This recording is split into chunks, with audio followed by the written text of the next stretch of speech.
lying to me. I will kill you.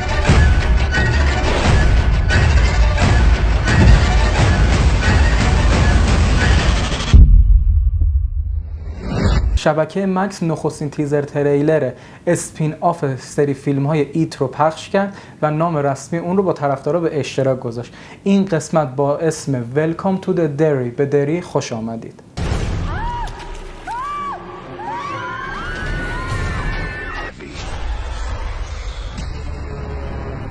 مجموع فروش فیلم های ایت 1 و 2 از 1 میلیارد دلار عبور کرد. همین برادران وارنر رو متقاعد کرد که اسپین آف این سری فیلم ها رو در قامت یک سریال عرضه کنند.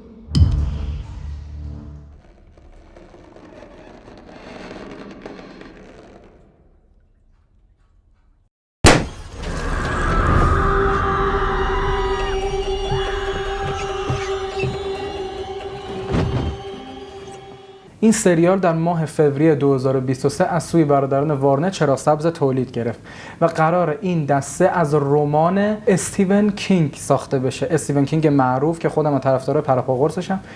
استیون کینگ قلمش به نوعی لوک سینمایی داره، به خاطر همین که ما میبینیم این همه فیلم از کتابای ایشون اقتباس شده و داره میشه.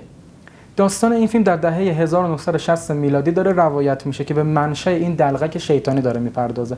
اندی موسکیتی رو در قامت تهیه کننده داره. البته این فیلم قرار بود در هالووین 2024 عرضه بشه، یعنی یه فیلم مناسبتی باشه، ولی مدیر HBO خبر از تأخیر این داد. هنوز مشخص نیست که بیل اسکاشگورد برای بازی در نقش مجدد پنیوایز برگرده یا نه، که اگه واقعا برنگرده یعنی به نوعی فاتحه این سریال هم خونده، چون نماده، یعنی چهره بیل نماد این مبلغ. مثل این مونه که شما استار وارز رو بخوای ریبوت کنی ولی دارت ویدر توش نباشه. قسمت اول با اینکه نوجوان محور بود خیلی از قسمت دوم بهتر ظاهر شد. حالا به نظر شما اگه پنیوایز تو سریال نباشه به نظرتون سریال جالب میشه؟ حتما نظرتون رو برای ما کامنت کنید.